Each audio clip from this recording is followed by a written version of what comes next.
to the experience. I'm your host, Stephen the Dream, voice of the Carolinas. This is This, That, and the Third interview series. Want to give a huge shout out to Power 104.4 for housing the interview tonight. Want to give a huge shout out to Silent Media behind the scenes, behind the camera, producing the interview. Got a very, very special guest in the building with me. Just dropped this new project, McDowell to be exact. Small town, suffers from small town realities, you know what I'm saying, from what I seen. But definitely got big goals, definitely doing big things. I got my dog Dukesta in the building. Yes, sir. Yes, sir. What's happening, everybody? What's good with you, man? How are you? Man, same. Can't complain. So Dukesta, from a small town. Right. To be exact, where you from? Marion, North Carolina. Marion, North Carolina. 828? Yes, sir. 828 area code. What's around Marion? Like, what? Because I don't know if I heard of Marion really. Right. Like that. The biggest spots you gonna think when you see Marion is probably gonna be Asheville. Okay. Hickory is gonna be another big spot, but them the two biggest ones around. You got Black Mountain, you got Oak Fort, Swannanoa, Morganton. But Hickory and Asheville probably gonna be the two biggest staple joints. If you not too familiar with this side of the state, then probably gonna be the two parts that people find familiar. Growing up in Marion, what was your childhood? Is it gotta get out by sports or by some other means? Is it small town? Is there everybody know everybody business, so it's hard to do your thing? Like what's that situation? It was pretty much all of that, to be completely real. I relate. You know what I'm saying? It was pretty much all of that. Small town. Everybody know everybody. Everybody kin to everybody. You know what I mean? I was actually born in Asheville. Moved to Marion when I was 7 years old, and my pops was in a relationship with a woman for like 13 years there in Marion. So like I didn't have any blood relatives in Marion, but I had step family that I looked at as family. So their family was my family. So you had to do research, you know what I'm saying, before just talking to girls and this, that, and the third. You had to figure out who was who and make sure you didn't pop up at the same family reunions and all that other jazz before you made swings. But other than that, the athletic side, you know what I'm saying, everybody wanted to be a hooper. Everybody wanted to be a football player, you know what I'm saying? And that just really the dream of having more, the dream of having, you know what I'm saying, a better situation overall. As a young Dukesta, was it, a goal to be a rapper? Was it what was the thought when you was coming up that you wanted to be or wanted to do, coming through early life, living in Marion? The crazy thing is, like, I've always loved the genre. I grew up with a pops that was heavy in like the southern sound, I guess, you know what I'm saying, more the ATL vibe. I grew up to the Cocktail Too Short album and the Southern Playalistic Cadillac Funky Music Outkast album, So it was in my roots, and my mom was big into like the No Limit Foundation and stuff like that. Got into the crunk scene when Lil Jon and them came, but no, my stepbrother, that was part of that relationship I was talking about, my pops earlier. He was real big into bars and real big into lyricists and punchlines, oohs and ahs, and just seeing his excitement from it and how much he got from just watching these people, the entertainment he got from these people. That made me want to do it. And that's what kind of started everything off. Like, you know what I'm saying? I want to be able to do that one day as far as the entertainment aspect, the oohs and ahs, and make people pay attention to everything I say. And with your music, just from listening, like, you're versatile. I know you do some of the melodics as well. What was the early Dukesta sound like? Has it always been, that? Because I think like first time, shout out my brother Flo. You know what I'm saying? We got a common mutual, friend. Shout out Slash. You know what I'm saying? That we rock with. But I would say he sent me some music. I think that might have been from like 2019, but as I went back, I think like 2017 or something. I saw it early. Right. Like, what's early Dukesta? Early Dukesta, man. I put my first project out, a little mixtape out when I was in a freshman in high school, and that was called Showtime. My first that was more so a backpack. You know what I'm saying? I just pressed that up, passed that out throughout the county and whatnot of Morganton at that point in time where I was living. But I actually put out No Way 1 in 2011. That was my first mixtape. And like, what's it sound like? Cause what's the like 2011?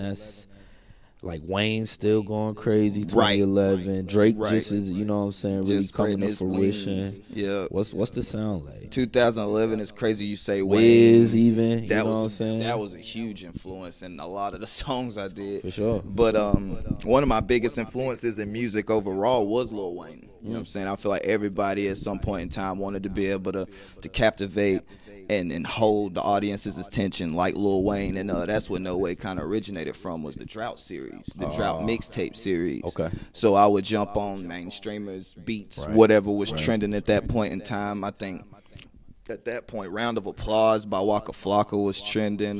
Lemonade by Gucci Mane was trending. Definitely. The Starvation 2 tape with Ace Hood, it just came out, so it was real versatile. But and you're on the bars at this time too, from Step Bro, right? You know, so okay, right. So at that point, and that's early Duke in a nutshell. All I knew was oohs and ahs. That's all I cared about was punchlines, the oohs and ahs. So I cared more about rapping than I did having a meaning, a concept, or something to talk about. You know what I mean? And that's the difference between Duke now and Duke then.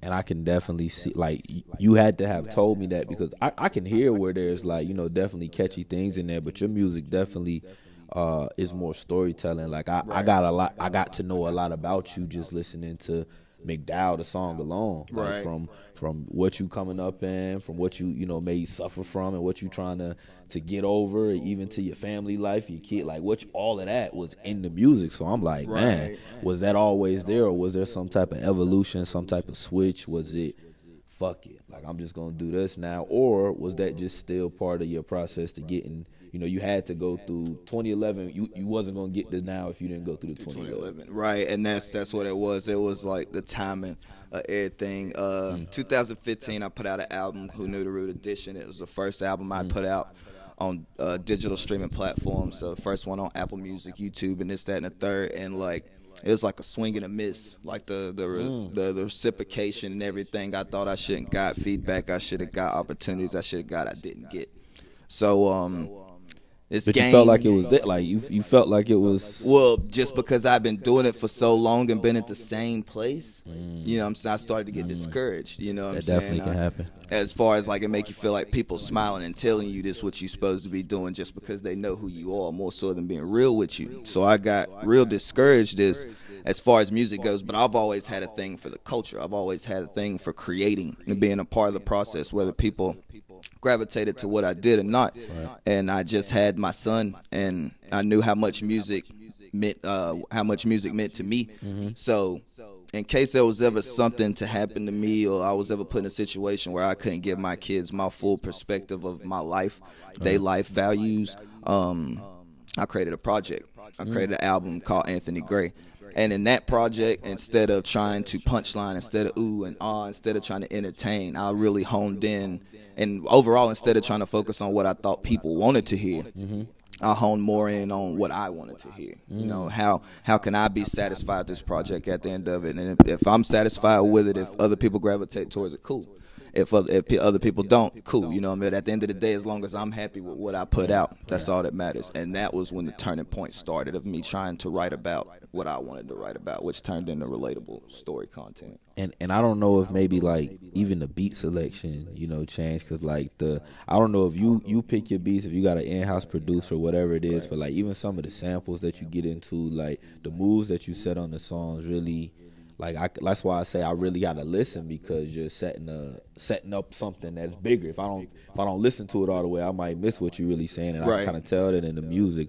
The start track Focus on your project too, like you went crazy on that joint, bro. Just I really appreciate what you're doing with the music, but just talk about like certain titles, because you got songs like on your like an Anthony Gray.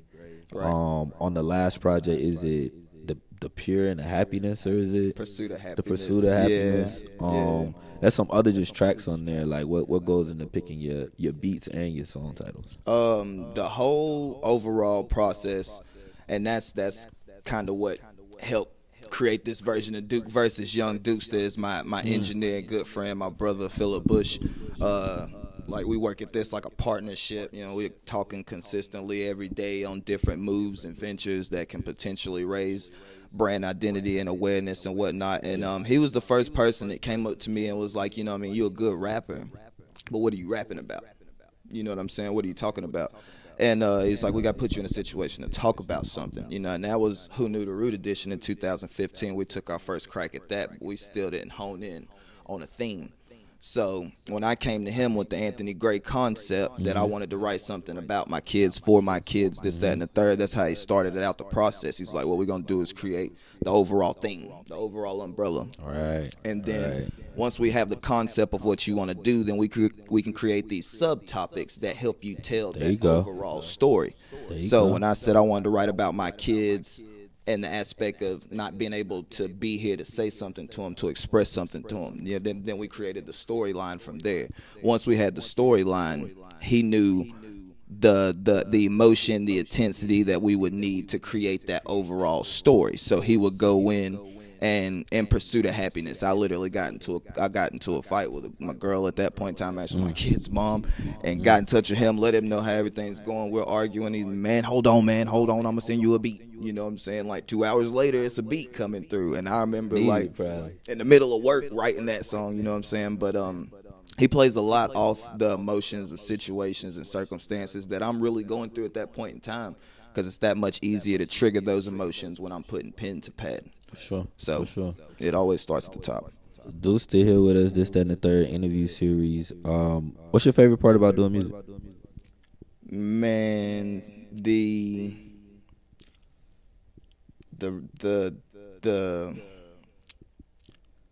you don't realize how many people are going through or have been through the same thing you've been through. And that was the thing with Anthony Gray. Anthony Gray was like my last shot at the dark. It was really for my kids. I really didn't care too much about who gravitated to it. And so many people gravitated to that album because I was being myself. Right. And they related to me being myself. So the moment I seen people giving me reciprocation for me just being me, that was the biggest thing that kind of fuels the fire to keep pushing. You got the visual for Love Lost. Can you talk about Love Lost? Love Lost, man. Is love still lost? Man, man. that's a to be continued, right, to be determined scenario. To be determined. Yeah. Forever. Yeah. We'll come back to that one on another one. What was the dope concert like? Summer vibes, you know, chilling. Man, it was everything we did that summer. Man, I was blessed to have a videographer just hear a song and come aboard free of charge and just shoot. Video after video, just wanting because to create, of right? The belief and just wanting to help. You know what I'm saying? Being in a position to help me do something I wasn't able to do before previously. So once we developed a sense of comfortability with each other, we just shot big every shoot. You know, how can we do this? How can we do that? To keep people entertained, to keep people ready for the next video coming out. And Love Lost / Flow had just pulled a couple strings, and the next thing I know, we was at a friend's house that we grew up with on a boat dock, looking at the skis in the boat, and we both kind of looking at each other and looking at the boat. Knowing we both got contacts to my man's videographer, like, bro, we should shoot a video. It's time to do it. Right. We should shoot a video. So, I mean, we pulled a couple strings. He was able to make it through and had a couple friends come out, have a good time, man. And it was dope because it was all these videos have been in the McDowell area. So it's almost been leading towards where I'm at right now without me even realizing it. And when we get back, we definitely want to get into McDowell. Right. Want to definitely talk a little bit more about what that means, where that is, what all that is. But let's go ahead and introduce the video for Love Lost to and let her know what they're about to see. Yes, sir. This is Love Lost with Dukesta and G the One off my album, The Dark 2. Check it out. There it is, man. This, that, and the third interview series. Steven the Dream, Dukesta. We'll be right back.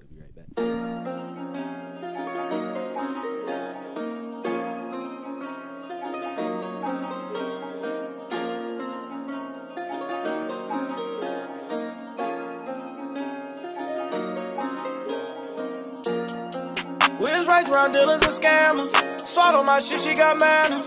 Curve on that clip is banana. Did a split on that dick with her hands off. Whole different girl when she get from that camera. Tried to give her the world, she vanished. Oh.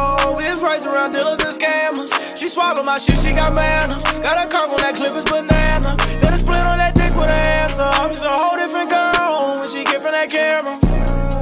Tried to give her the world, she vanished. Oh, now I know why.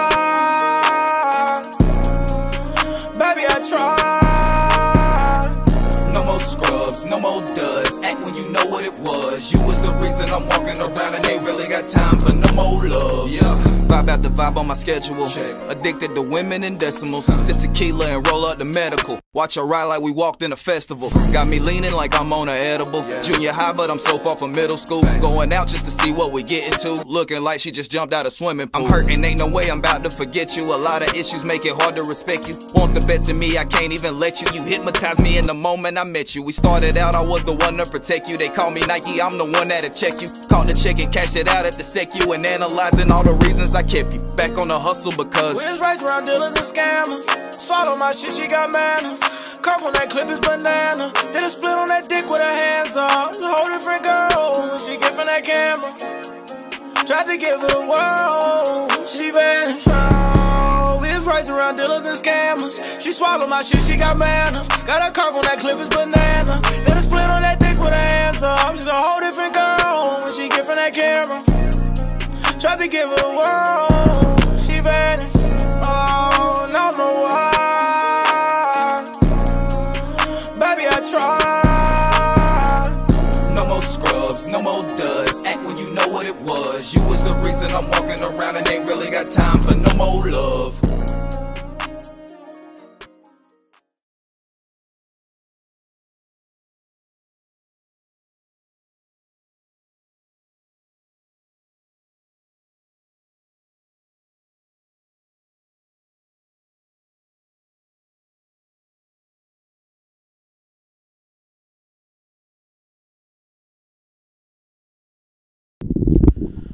Back in the building, this, that, and the third interview series. Steven the Dream, Dukesta's in the building. Just watched that visual for Love Lost. Real dope visual, man. Real dope song. You just dropped a tape that's going crazy. Before we get into the tape, let me ask you, what's your favorite track to perform? I saw you recently had a show. About a month ago or so? Right. What's your favorite track to perform? Man, that's actually really hard because at this point, it's like 4 albums to choose from, right, and that's just the albums. Like I've got 2 mixtapes that I really like to pull from too. Anytime if I'm in a situation where people know where I'm at, Tar Heel State's a big one, because that one's shouting out any and every place I can possibly fit in 4 minutes and 20 seconds. But if I'm just coming off the gate, it's probably gonna be Bust It. Bust It's been a really good party starter. Get the vibe going. That's what I was saying. You got a song on a new project called Average, right? Right. A new track. Right. Like how do you avoid being average, bro? I feel like it's all in your mindset. You know, like I said earlier, I got discouraged about music. You know what I'm saying? Based off of my own thought process. It wasn't what nobody was actually saying or doing. It was my thought process of I wasn't good enough. You know what I mean? And I feel like strengthening the mind, just having confidence in yourself, man, that can do wonders. That can do so much for you. So that's the biggest thing of trying not to stay average, is try not to let little things get to you. Try not to dwell so much in having a problem as much as come up with a solution. So I think it all starts with the intellect, with your mindset. What was you doing at 2 a.m.? 2 a.m. Everything I wasn't supposed to be doing. The skit, like he even say, be back before midnight. You know, so then the next song 2 a.m. So yeah, 2 a.m. dope, because that was my chance to punchline it, ooh and ah. But like, you know what I'm saying, flashing back to the story of 2 a.m. like I was in trouble at the end of that song. Like I was in a bad way. Right. At the end of that song.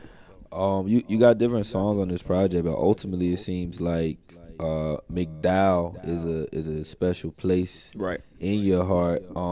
Just tell us what that is really, and why you named the project that. My biggest thing with music has always with music and potential, because it's chasing this monetary status that everybody feels like is just uncanny. But my whole thing has always been to put me and mine in a situation better than we could have fathomed, better than we could have thought. You know what I mean? And that's my family, that's my friends, but that's my community as well.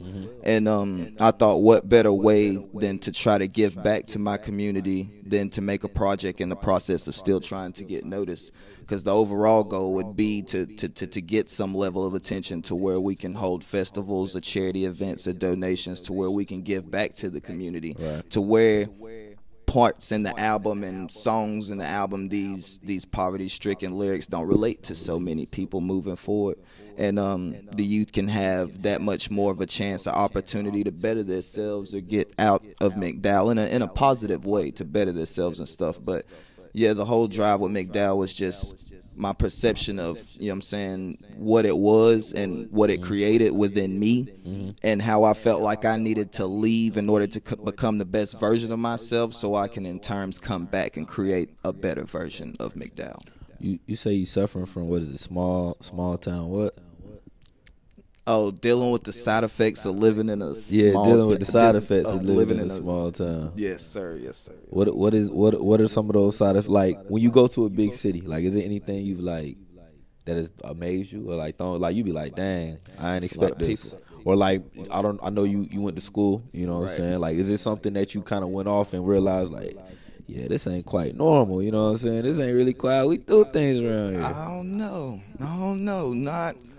Wasn't that crazy? No, not really, because even though being in Marion, like we have family in Asheville, we have family in Charlotte, so we moved around and was able to see, you know what I'm saying, how it was, and bigger metropolitans and stuff like that. But the biggest thing was just we felt lame when we got to other places, cause you know nobody. Nobody. What a club at? No, none of that. What a none of that. We had to make plays and calls before we came up here to even have a chance.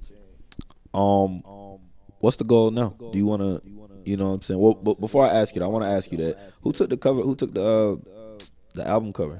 Man, I'm gonna be 1,000 with you. That's actually Google Images. Really? Like, yeah. Oh, man, I was like, shoot, somebody. We sat there and went through a whole photo shoot idea and concept, and I'm like, man, that's a lot of work. You know, in the middle, we was in the middle of marketing schemes and strategies, and I'm like, we gotta chop this step down a little faster. You know what I'm saying? I said, hold on 1 second. In the same breath, I was sending 4 or 5 pictures over. And we talked them over, and but that's the town, though. That's the town. Okay, that is the town. That is man. Okay, I would ask, is the goal to, like you said, of course, to come back, but like, where do you prefer? Because, like, you know, like I'm from a small town in Fort Mill. It's a little, you know, a little slower, a little country. Right. You know what I'm saying? And we can chill. We can chill. Right. Come to Charlotte, you know what I'm saying? You busy, you moving, it's loud, everything going on. I like being, you know what I'm saying, from the small town, but I know it's a lot, you know, that come with being in the city. Right. Where you want to ultimately, you know, when it's time to settle down and chill, where you think you're going to be? Oh, I'd love to be on the outskirts. For sure. On the outskirts looking in. I think when it's all said and done, that's where I'd like to be. You know, and on the grind, on the come up, you can't be on the outskirts because all the opportunity, all the networking, all the chances are taking place in the city. For sure. So, yeah, once we make all the moves we need to make in the city, then we probably going to settle down in the outskirts somewhere quiet where don't nobody. Okay. Well, don't nobody know. The duck off, chilling. Straight up. Living. What's next, Dukesta? What can you see? You know, 2020 was crazy. Nobody could foresee what that was, but you know, we about, you know, halfway through the second quarter already, you know, 2021. What do you see coming in the future for you? Oh man, more shows. I got actually my first show since I've been making music in Marion, June 4th this year at the Spillway. So that's gonna be monumental within itself. Nice. Like I've yet to had a chance to perform in front of my hometown. That's gonna be dope. So that's huge. But shows is big, visuals and just the marketing, you know, just doing everything we can financially and just staying sound, networking with good people, doing anything we can to get to the next step, next opportunity to get some type of light shed on this state. There's too much talent here for it not to be a light here. Carolinas is going crazy. We need everybody to have all hands on deck and have that same mentality. So keep doing what you're doing, man. Your music is you know, it's in a lane to where I can't wait the more and more people tap into it and really get it, because it's really relatable. And then it's something enjoyable to listen to. Like I said, you're not just barring us to death. At the same time, I hear the melodic vibes in there, and I hear the stories in there that's really going. If you've been through some stuff, you know, Right. or if you just, you know, like you said, small town, you know what I'm saying, tap in. Like I will put my people on it, because they're gonna understand. Like, yeah, we rolled through some of them towns, doing some of them things, ran into some of those folks that really wasn't trying to run into us, Right. you know. So great project. Keep doing your thing. Let the people know where they can find you. Oh man, Dukesta pretty much all across the board: Instagram, Snapchat, Facebook, any digital streaming platform, your Apple Music, Spotify, Tidal, YouTube, anywhere you can possibly think. That's Dukesta. Dukesta. For sure. Want to appreciate you again for coming through, man. Want to appreciate Flo / someone may know, you know what I'm saying, for the connection. He definitely is one of your big supporters. He years ago had check my boy out, you know what I'm saying? I was like, all right, like, you know what I'm saying, we'll get into it. And then eventually it was like, all right, you was right, you got a little ear, my boy. So shout out to him, shout out to you as well. I want to give a huge shout out to Power 104 for housing the interview today. Shout out to Silent Media behind the camera, behind the scenes. Make sure y'all tap in with them for all your media, all your photography, all your videography. Make sure y'all give us a follow at This, That, and the Third interview series for more interviews, clips, and freestyles. Make sure y'all give me a follow at Stephen the Dream. That's STEPHENTHA Dream. We're going up all 2021. I am the voice of the Carolinas. See y'all next time.